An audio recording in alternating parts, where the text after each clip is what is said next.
Hi, this is Myra Dumapias with TCKid Talks with an announcement about a resource for third culture kids, cross-culture kids, and global nomads.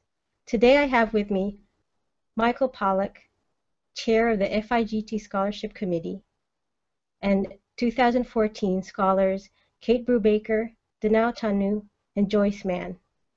Michael, would you like to talk about the scholarship? Yes, thank you. I just had to unmute myself. As the board met this year, we talked about the scholarship purpose. We asked the question, who is missing at the FIGT table? We want to bring in diverse applicants from the traditional sectors: corporate, diplomatic, academic, military, mission, arts, and entrepreneurial. But we also realize that there are some voices missing, folks who work in immigration and refugee work. We have had a lower representation in male voices, and as we looked at our past, maybe also some participants from the Southern Hemisphere, really getting a global perspective. So we're looking for researchers in the field of global mobility. We're looking for entrepreneurs in fields that contribute toward the needs of globally mobile families and individuals. We're looking for service providers, practitioners to global nomads. We're looking for writers and thinkers with cross-cultural perspectives. And we're looking for artists and creatives who speak from and to cross-cultural and mobile mindset. Awesome. And when is the due date for this scholarship? Applications need to be in by December 15th. So it's coming up soon. Yes. So we have a number in already, but we'd like to increase that number. I'd really like to triple what we've got right now. So we want to reach as many folks as we can.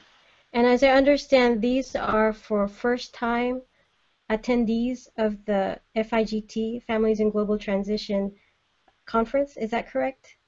Right, that's correct. We're trying to bring in folks who have not been before, who don't know much about what Families in Global Transition is doing, and they have to be so first-time conference attendees, and they need to commit to the full conference, and that's March 6th through 8th. Awesome. And you never know if you could be one of the scholars for next year. Cate, when you applied, did you get the feeling that you would end up being one of the scholars?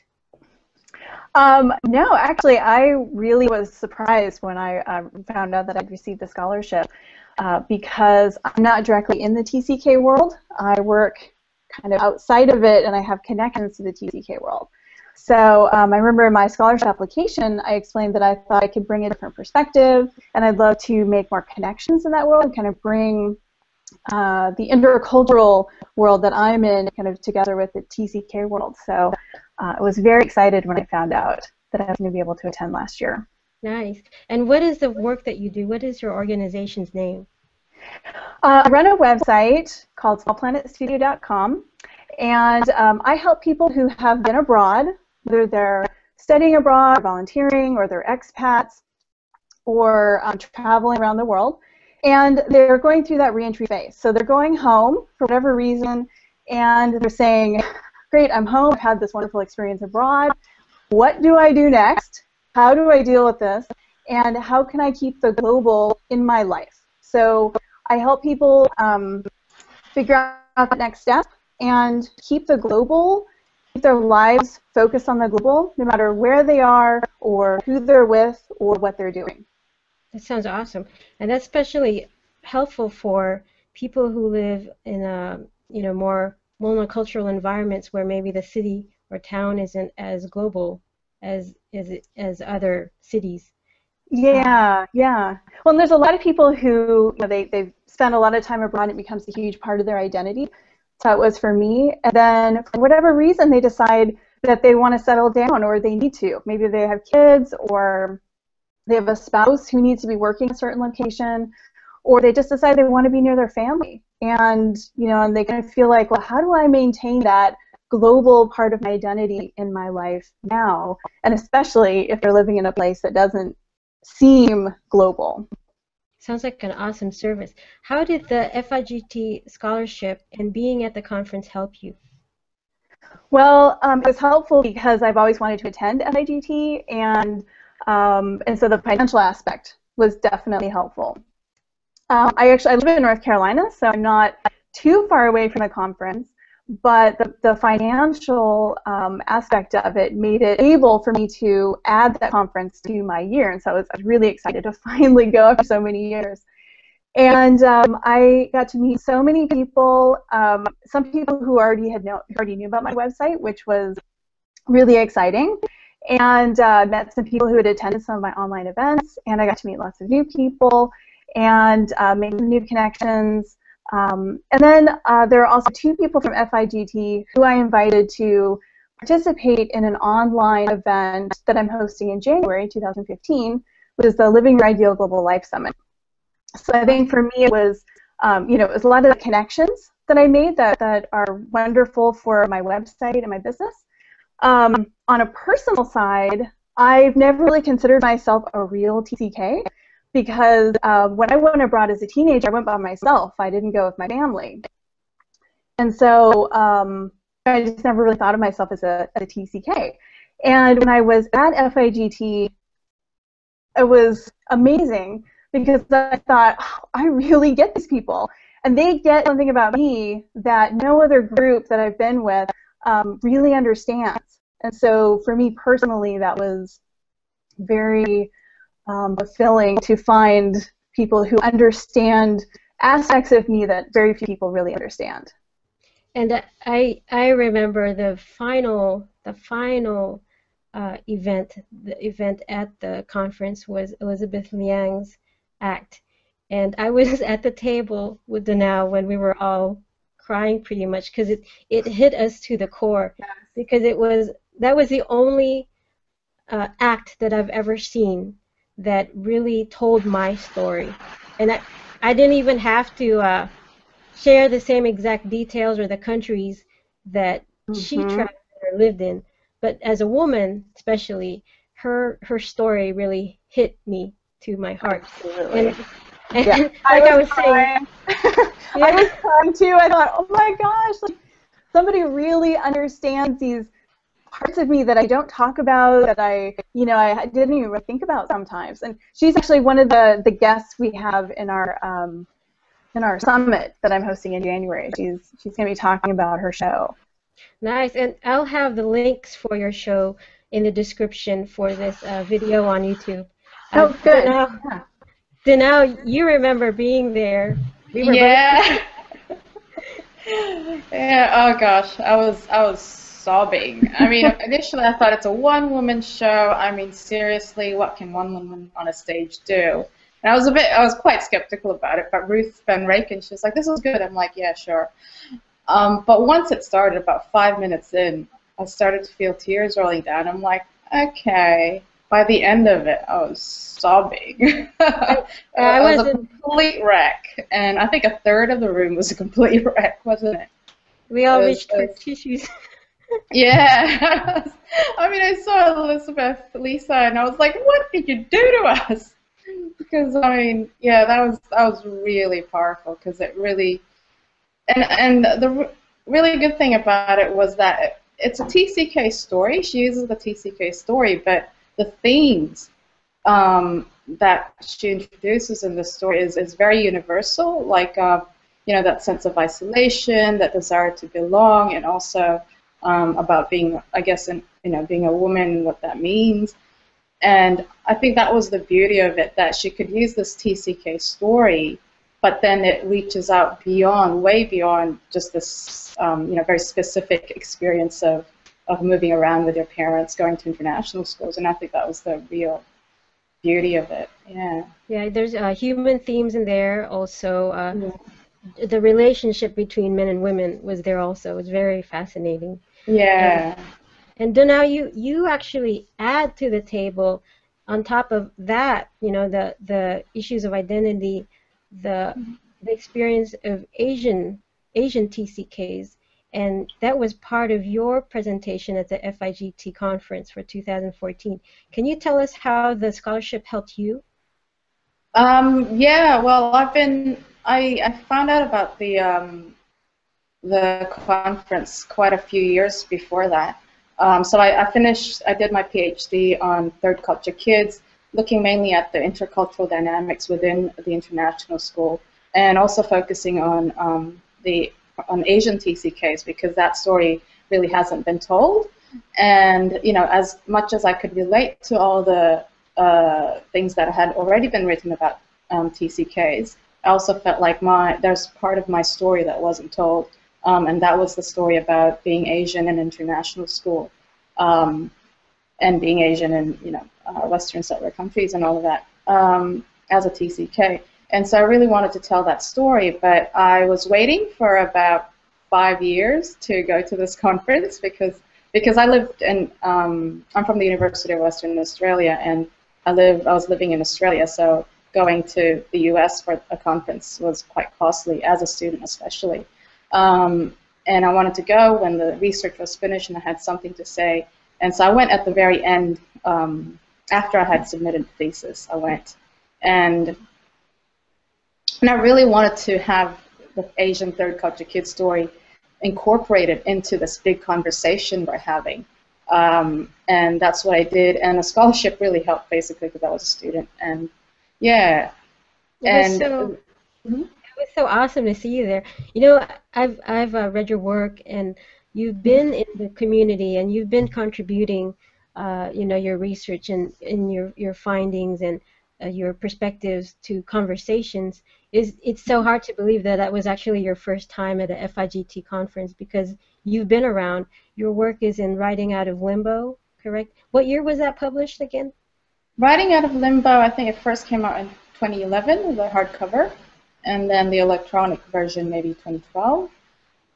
Yeah, that was with Nina Sisho. I can't pronounce her surname, actually. But I met her at the Third Culture Kid conference, and it was great. Sorry, the FIGT conference, and it was great because I also got to meet John Liang and also Lisa Liang, the one who performed that show. And they were also co-authors in that book, and also got to meet Ruth. And so that was really great. So that's one reason it was really great, the FIGT. And it definitely was my first time, because the other thing that's great about this conference is that you get to be in an environment of third culture kids, expats, or former expats. And not just that, but it's also third culture kids who are passionate about third culture kids and helping other third culture kids. And that creates a really interesting and very warm environment. And when I first got there, Ruth said to me, this is going to be like coming back to your tribe. And again, I was quite skeptical, because I had just spent 5 years reading, writing, talking about third culture kids, and I was kind of over it by that time. And so I thought, no, I've done all that mushy stuff. I'm not going to do that again.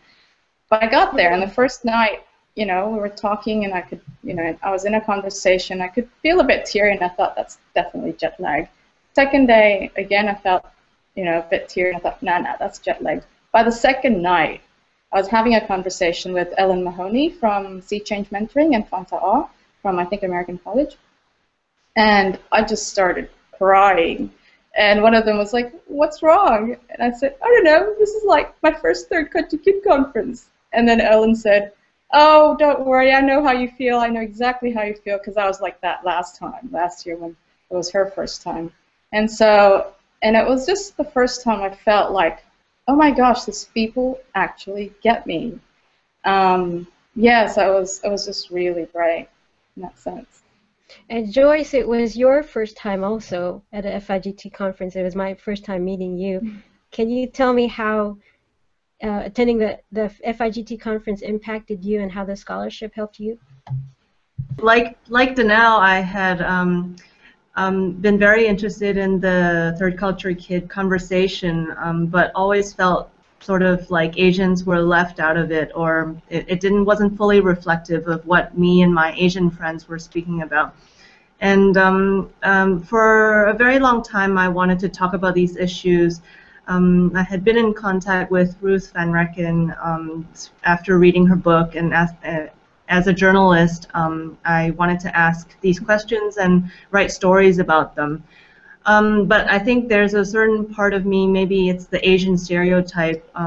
We don't really take these issues so seriously. I guess the stress is always on building a career in the professions, be it a lawyer or an accountant, or you know, there are the golden professions for Asians, and so these cultural issues I always put on the back burner, and despite being interested in it, I didn't really pursue it.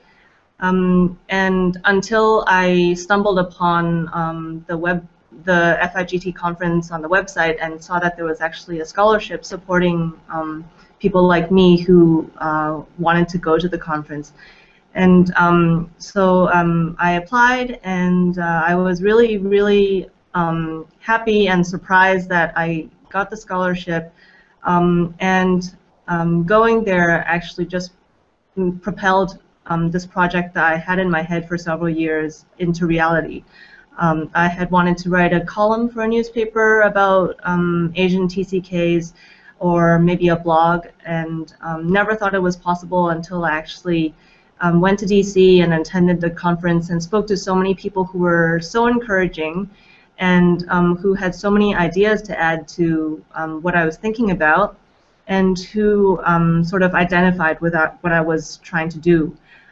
So I would say the conference really helped me start my blog, Crisscross Culture, and since starting it, I've seen a lot of people write in saying, well, these Asian TCK issues, I'm so glad you're talking about them, or you know, generally there seems to be a conversation happening, and I'm happy that I can actually contribute to it. So that was what the scholarship was for me. It was really a really good way for me to start this project. Awesome. And I Can I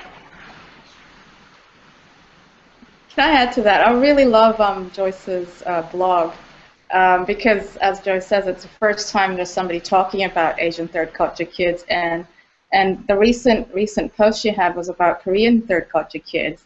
And so immediately I was like, once I read it, I was like, oh my gosh, I should tell all my Korean friends about this. And they really love it too. They're like, oh my gosh, it's like, you know, this post and the video that she posted by, was it Juliet Lee? You know, really speaks of their experience. So I think it's just really great how FIGT kind of encourages these new voices to join in the conversation. And yeah, I really love that. And it's awesome to have it within our tribe. I know that TED Talks at a few years ago, I can't remember the name, but there is a young lady who's Asian who talks about her experiences about being a TCK in TED Youth. She was one of the TED Youth speakers. So it's so awesome to finally have it, you know, within our tribe and within our circle, and at the FIGT conference. Joyce, what is one thing you'd like to share about why it's important for people to apply? I think I could be an example of maybe someone who has had a project in mind and who was enabled, or it was made possible through the scholarship. Like it was for Danau, traveling from Hong Kong to DC for a conference was simply out of the question just because of the costs of it. And the scholarship really made it possible. And I had not previously attended the conference before, and this sort of let me have a foot in the door to a whole new world of TCK issues, TCK discussions. And so I would encourage anyone who has something to add to this conversation to apply, because you never know how this network, this whole family can support you in realizing that project. Exactly. And you probably didn't have all the details in mind about CRISculture. Is it CRISculture.net? Is CRISculture? CrissCrossCulture.net. CrissCrossCulture.net. And you probably didn't have all the details in mind or as much inspiration to start it before you attended the FIGT conference, correct? Right. I got so many ideas while I was there. I was constantly writing stuff down. I couldn't sleep one night because I wanted to write something. And after the conference, I just had all of these stories ready to go that I wanted to pursue. So that's what can happen to someone else who's applying for the scholarship now. So awesome. And the same thing happened to me, actually. I'm also a 2014 scholar, and I had applied because I wanted to be there. It was I've never been to a FIGT conference, and it would have been the first time a TCKid main staff member, by the way, we're all volunteer for now. One of the TCKid main staff members can actually attend a FIGT conference. So it was important for TCKid, and it was also important for me. For me, I presented kitchen table conversation about language and how that can be an identity for third culture kids. And I also, it was also actually the time, it was the same month that my mother passed away.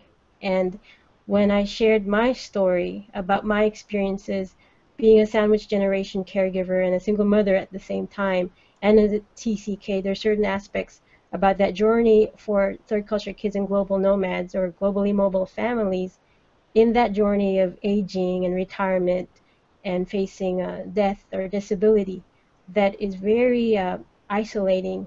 And there's some issues there that for the most part we haven't discussed yet, because it talks about class differences among the expat community, which sometimes we forget that we all do come from, we all do have different class experiences. So for me, that's how the FIGT scholarship helped me.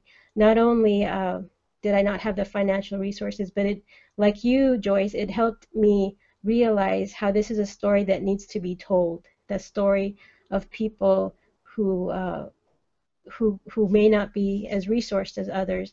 So in a way, even though I wasn't coming from another country, because I'm in San Antonio, Texas, it was a resource for me as a single mother and as a sandwich generation caregiver.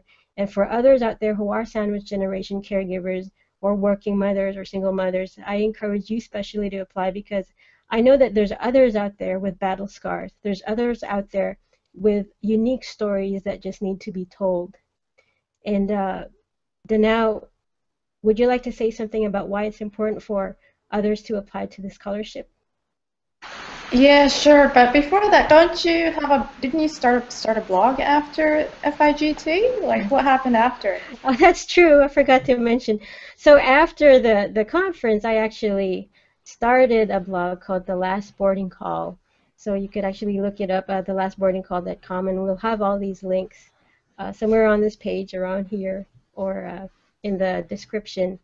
And that will be a resource, or that is a resource right now, for those global nomads or globally mobile families on that journey of aging or facing issues about caregiving and retirement and disability or death and dying. And so it's a very hard topic to address, but yet the issue with goodbye is a topic that's very special to third culture kids and global nomads, because it's goodbye. You know, we've already built a raft for our goodbye rituals, and we also need to build a raft for that moment when a family member passes away, or when you're facing death yourself. Yeah, thank you, Myra, because that's I think that's a really important topic that a lot of people in the expat community and third culture kid community faces, is how do you do transnational age caring and transnational caring in general. Yeah, it's a really tough topic, and I'm glad you're doing that.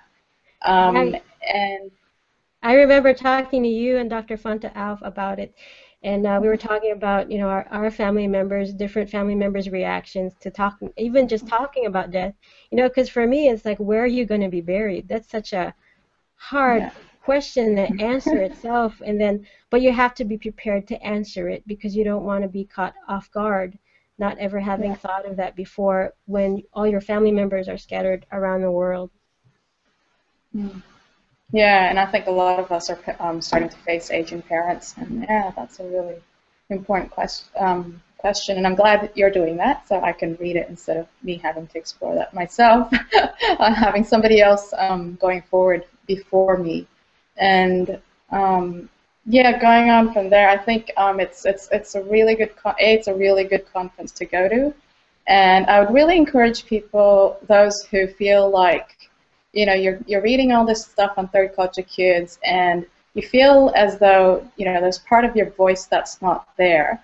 And I think the tendency is to go, well, you know, it's probably not for me. And that's, you know, I was half feeling like that. But once I got there, it turned out that FIGT was really looking for people who would talk about the Asian experience. Because I felt like, you know, oh, the Asian experience is being ignored. But actually, people were looking for that voice.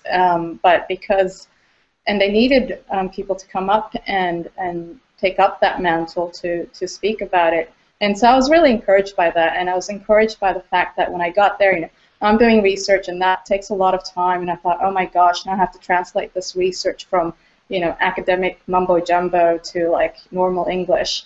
And I was feeling a bit overwhelmed, but once I got to FIGT, I met a lot of people who said, you know, hey, I'm a consumer of research, and, you know, I really want to read about research about the Asian third culture kid experience, or anything else that hasn't been written, like, you know, transnational aged care, and then translate that into, you know, a book, or, you know, like what Joyce is doing, into a blog, which I think she's going to turn into a book eventually. But and so it almost feels like we're part of this big body, and we all have different what do you call it? Different function roles, yeah, arms and legs. Yeah, different roles, and so it's not like we have to do everything ourselves. It's like we can come together and really help each other. And I think that was really great for me in terms of the FIGT. And I also met Ellen Mahoney from Sea Change Mentoring, and Amanda Bates from Bates Consulting. Both of them do consulting for third culture kids who are moving on to college. And I guess because, you know, a lot of people do really struggle at that phase when you're going away from your parents. And they started this thing called #TCK Chat on Twitter, and asked me if I wanted to join them. And so, and I had never heard of a Twitter chat. And so, like, there's all these new ideas that pop up when people from different backgrounds and different, you know, from different industries come together. And I think that was just really great for me. It was, of all the conferences that I've been to, and I've been to a lot of academic conferences, this was the one that really was very fruitful in terms of creating that sort of network and sort of taking me from the step of doing my research and taking it out there beyond the academic world, and yet to kickstart things. So yeah, I'd really encourage people who want to come and share their voice in this conference. I felt the same because, you know, as you know, it was the same month that my mother passed away, and I think some people were actually wondering why I was there. And for me, it made sense, especially when it reached, when I watched the end, Lisa Liang's act. It just came full circle for me, because for me, my story is a TCK, and the way my mom passed away, and the way we said farewell to her, it all made sense in the sense of that journey of a TCK, you know, because we're here in San Antonio. My mom lived everywhere with my father, who's a career diplomat, and to finally, you know, to just be able to watch her live her life to the fullest in terms of the way she said goodbyes. She said goodbye by watching the taillights of your car till it was very tiny, or watching your plane fly away till it was tiny. The way she said goodbye, she confronted her goodbyes so that she could face and look forward to the next hellos with her loved ones. And it made sense for me to be at the FIGT conference because I was grieving the loss of my mother, but I was also celebrating the way she lived her life as a third culture adult, or adult third culture, as a third culture adult. And, you know, as a spouse of someone who I think is termed, you know, someone who moves for love, because you move around the world following a spouse for their career.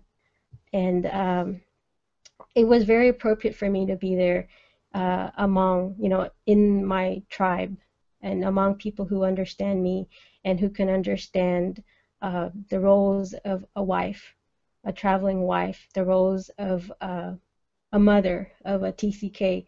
It was just very appropriate for me to be there.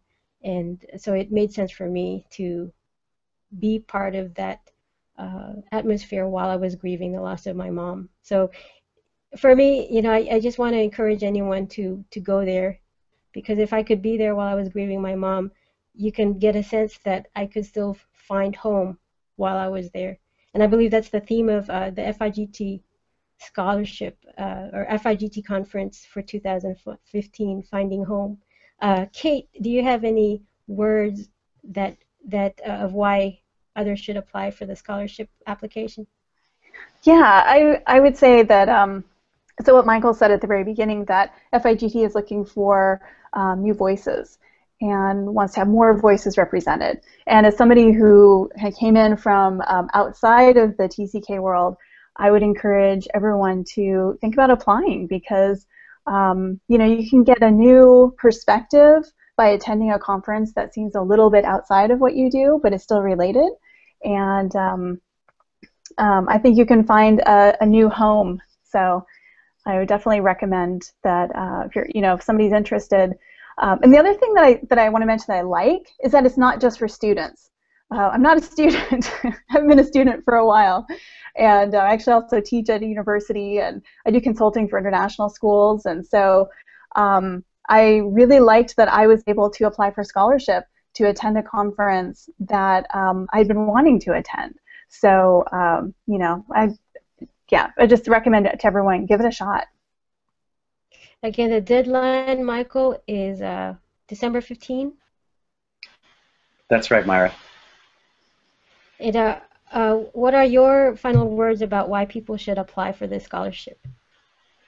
Well, just listening to these stories, what I'm taking, it's really touching. I think we've hit on all the major reasons. Folks working with globally mobile people who don't have their own background, and it can come away with a great understanding, a lot of connections, and just new hooks, new understandings. Folks who have had a global nomad kind of past often feel like they're coming home.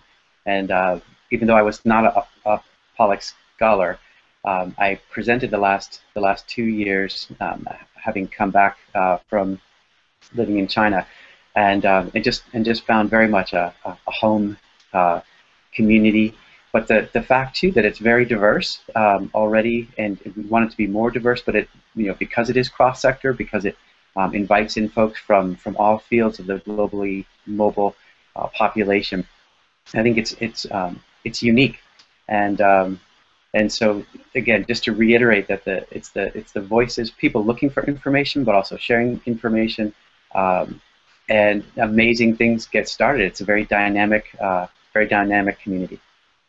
And it's a special year because is this your first time as a chair of the David Pollock Scholarship Committee? Yes, yeah, that's really my honor. I was asked to join the board this past summer after having been 2 years, and to be able to sit and read through folks who are applying to come in the scholarship in my dad's name is absolutely an honor for me. Very special. And I also want to mention the work you do, Michael. Can you tell us a bit about Daraja? Sure. That's why I put it on my banner. I figured I might get to talk about it briefly, but our focus is in the transition time for third culture kids and cross-cultural kids between the late teens and the mid 20s. And what's interesting is that mid 20s keeps stretching a bit. I was working with a group of MKs, missionary kids, a couple of weeks back, and the questions in transition, the struggles, sometimes the sense of what shall I do, how do I find purpose and direction in my life. We want to walk alongside and see how we can support and encourage that transition, because I believe that third culture kids have a very special role in the world in these times. Much of the globe is on the move. The lives that globally mobile folks have lived have given them skills and compassion and understanding, and I believe that what they bring to all the multiple sectors is really valuable. And sometimes we as TCKs, I'm a TCK from Kenya, US, and sometimes we don't realize that the skills that we have developed, and even the challenges that we faced, are valuable. So I want them to see that those are valuable. I want them to walk them through that process. We do online coaching. We do events and speaking consulting, and then we're working for 2015 in running a bridge semester or gap semester for folks between high school and mid 20s, kind of developing a community and a launching pad for what comes next. Awesome work, Michael. Well, folks, I hope that you do consider applying for the David Pollock Scholarship. Again, the deadline is December 15, 2014, and that's still enough time for you to apply. Get your application in. And this is Myra Dumapias signing off, TCKid Talks, reminding you to smile because you have a tribe and reminding you to share your stories. Thank you.